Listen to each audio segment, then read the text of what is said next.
D'un côté, en Europe, il y avait cette grande guerre mondiale. Il y avait l'armée indienne, qui était l'armée majeure des Alliés, c'est-à-dire, quand on parle de l'armée britannique, c'est 70%, c'est les armées coloniales. Hein. Il n'y aura de toute façon, même la population de cette petite île de Grande-Bretagne, il n'y a pas tant de monde que ça. Alors, et l'Inde avait d'une façon majoritaire participé. Et ces Indiens qui étaient dans l'armée britannique voulaient aussi avoir l'indépendance de l'Inde. Alors ça, c'est au niveau international. Gandhi, il voulait avoir l'indépendance absolue. Et c'est là que finalement, au 9 août 1942, il avait déclaré le jour de grève, comme ça qu'on interprète aujourd'hui. Lui, il a dit que nous allons annoncer qu'on va travailler pour l'indépendance de l'Inde et que chacun d'entre nous, on va vraiment faire tout ce qui est nécessaire pour que l'Inde soit indépendante. Alors, en anglais, ça a été dit « do or die », soit faire pour gagner l'indépendance ou mourir pour l'indépendance. En hindi, c'est « karenge » ya « marenge », c'est-à-dire on va soit faire quelque chose, soit on va mourir, mais il faut absolument qu'on ait l'indépendance de l'Inde. Et dans un grand espace à Bombay, Gandhi lui-même, il est allé faire sa causerie pour l'indépendance de l'Inde, ce 9 août 1942. Instantanément, il a été mis en prison, mais comme Gandhi voulait que partout, dans tous les villages, dans toutes les villes, dans tous les quartiers, on devait annoncer qu'on veut de l'indépendance. Et Gandhi avait bien prévu que combien de personnes qu'il peut mettre en prison. Et c'est ce qui est arrivé. Mon père aussi, il avait réuni plusieurs villages et il devait faire un grand speech. Il y avait 3000 ou 5000 personnes qui étaient réunies. La police était déjà là, présente. Alors avant qu'il monte, la police est venue lui demander « Vous allez faire un speech, vous allez parler, vous allez… » Alors il a dit oui. Peut-être que vous allez parler sur l'indépendance de l'Inde, n'est-ce pas? Alors mon père a dit oui. Mais vous savez, c'est interdit. Hein? Vous êtes des sujets du gouvernement britannique. Hein? Vous êtes sous l'empire britannique et vous n'avez pas le droit de réclamer votre indépendance. Alors mon père a dit, mais comment c'est mon propre pays, l'Inde, et j'ai tout à fait le droit. C'est mon droit absolu dès la naissance. Bon, allez, en prison. Et même avant qu'il pourrait prononcer son speech, il s'est trouvé dans la prison. Mais le juge, après 2 ou 3 jours, il y a eu un jugement, parce que quand même, les Britanniques se sont toujours considérés qu'ils étaient complètement, ils faisaient toutes les activités, tout légalement. Hein. Et à ce moment-là, il y a eu un jugement. Alors le juge a posé la question. Alors il semble que vous avez fait des discours contre l'Empire britannique et tout ça. Alors mon père il a dit, non, je n'ai même pas prononcé un seul mot. Ah bon?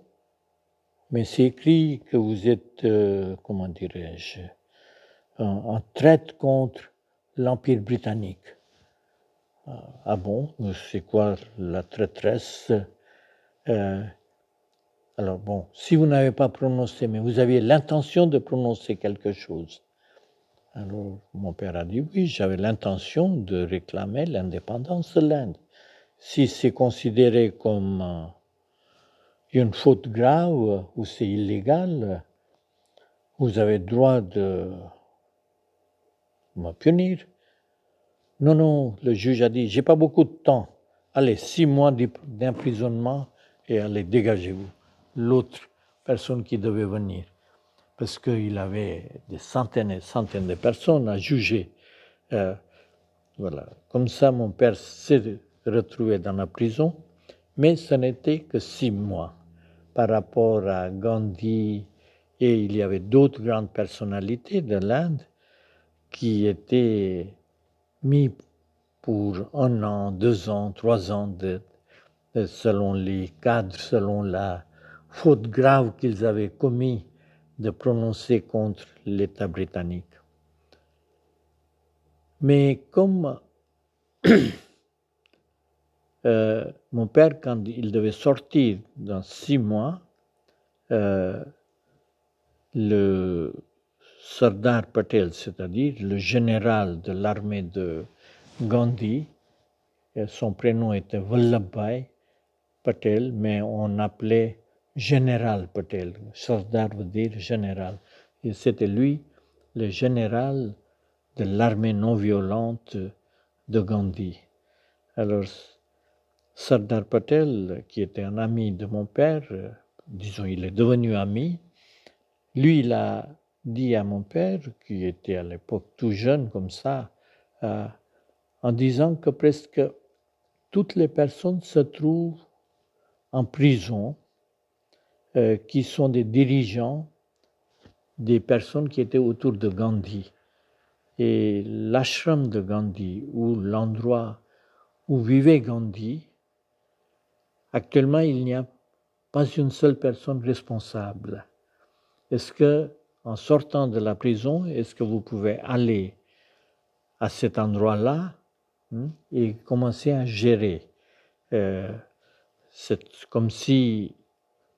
et mon père a dit, d'accord. Alors, dès qu'il est sorti de la prison, il est allé à Sabarmati, où vivait Gandhi, et puis on lui a donné une maison juste à 50 mètres de Gandhi.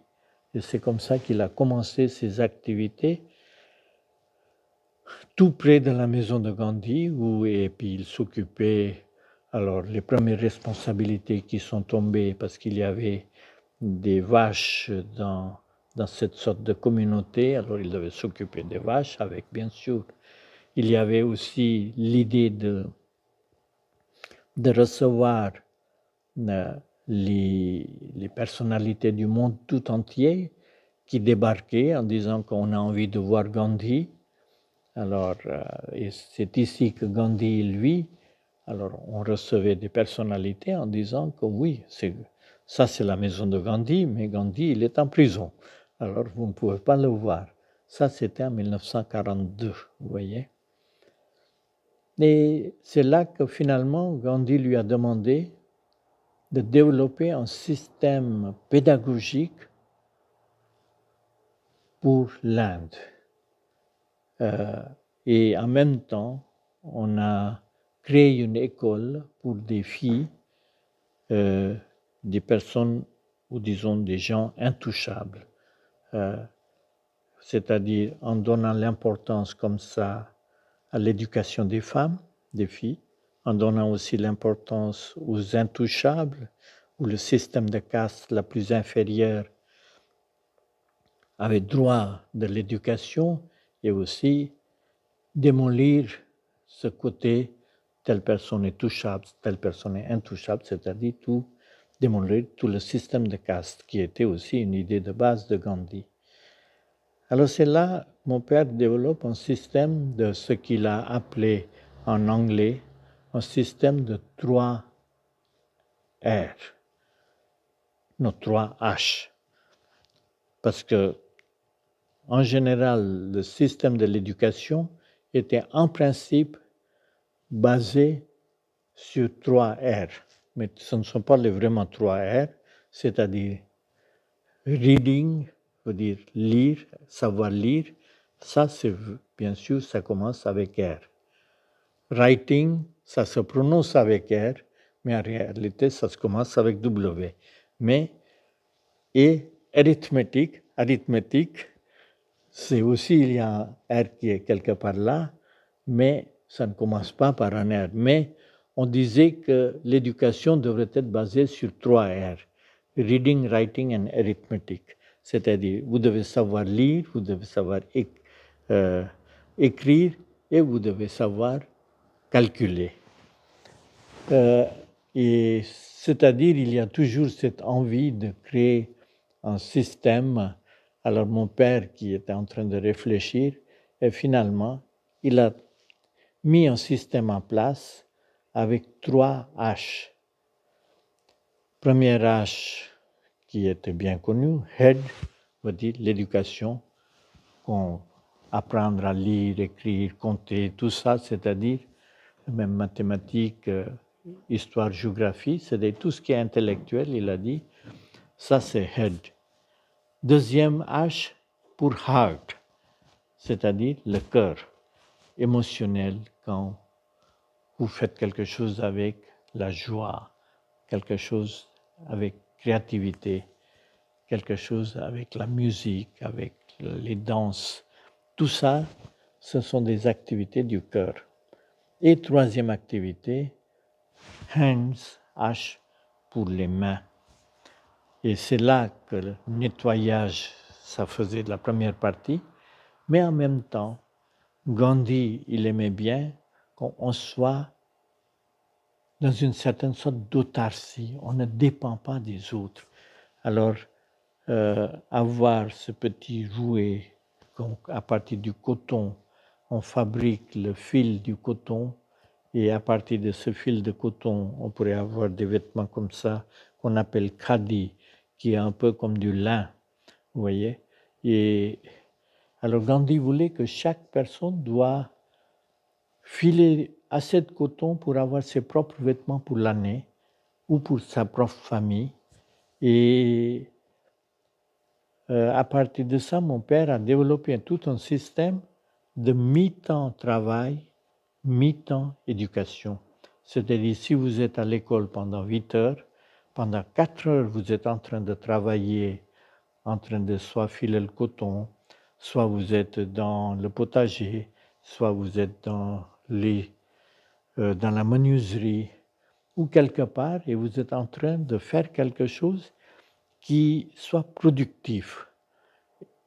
Bien sûr, quand vous êtes petit, c'est plus l'apprentissage, mais quand vous êtes un peu plus grand, vous allez produire, et cette production de vos travaux devait vous donner la possibilité de vous habiller, et quand vous travaillez un peu plus, vous pouvez vendre ça, et ça doit produire assez d'argent pour même donner des salaires de vos enseignants, ainsi que pour la communauté, pour vivre, dans le sens que vous pouvez acheter des livres, vous pouvez acheter ceci, avec votre propre travail, c'est-à-dire vous êtes dans une autarcie totale.